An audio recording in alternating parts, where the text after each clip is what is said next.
देश के 4 राज्यों की 16 राज्यसभा सीटों पर बीते शुक्रवार को वोटिंग हुई। इन सीटों पर वोटों की गिनती के बाद राजस्थान में कांग्रेस ने 3 और बीजेपी ने 1 सीट जीत ली।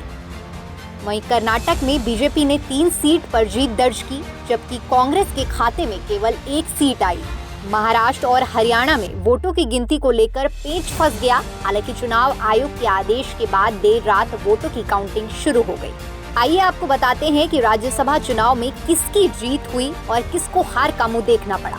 सबसे पहले बात राजस्थान की करें तो राजस्थान में राज्यसभा की 4 सीटों के लिए हुए चुनाव में कांग्रेस ने 3 सीटों पर जीत दर्ज की है। राजस्थान से कांग्रेस के 3 उम्मीदवार प्रमोद तिवारी, रणदीप सुरजेवाला और मुकुल वासनिक को जीत हासिल हुई है, जबकि बीजेपी के पूर्व मंत्री घनश्याम तिवारी ही उच्च सदन तक पहुंच सके।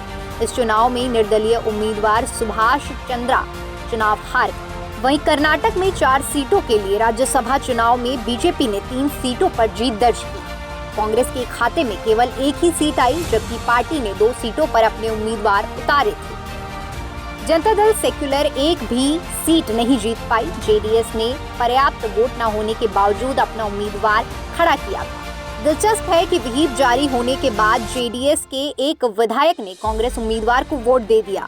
मतगणना के बाद चुनाव अधिकारियों ने बीजेपी नेता और केंद्रीय वित्त मंत्री निर्मला सीतारमण, अभिनेता नेता जगेश और निवर्तमान विधान परिषद लहर सिंह सरोया और कांग्रेस के नेता पूर्व केंद्रीय मंत्री जयराम रमेश को विजयी घोषित किया। वहीं महाराष्ट्र की बात करें तो बीजेपी के तीनों उम्मीदवारों ने जीत हासिल की, जिसमें पीयूष गोयल, अनिल बोंडे और धनंजय महादिक का नाम शामिल है। वहीं शिवसेना के संजय राउत और एनसीपी के प्रफुल्ल पटेल को भी चुनाव में जीत मिली है। इतना ही नहीं, कांग्रेस उम्मीदवार इमरान प्रतापगढ़ी भी विजयी हुए। वहीं हरियाणा में राज्यसभा की 2 सीटों के लिए चुनाव हुए, जिसमें बीजेपी के कृष्णलाल पंवार और निर्दलीय उम्मीदवार कार्तिकेय शर्मा को जीत मिली है, जबकि कांग्रेस के अजय माकन को चुनाव में हार का सामना करना पड़ा है।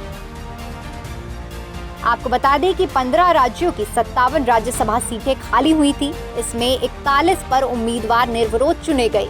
उत्तर प्रदेश, तमिलनाडु, बिहार, आंध्र प्रदेश, मध्य प्रदेश, उड़ीसा, छत्तीसगढ़, पंजाब, तेलंगाना, झारखंड और उत्तराखंड में सभी 41 उम्मीदवारों को पिछले शुक्रवार को निर्विरोध निर्वाचित घोषित किया गया था।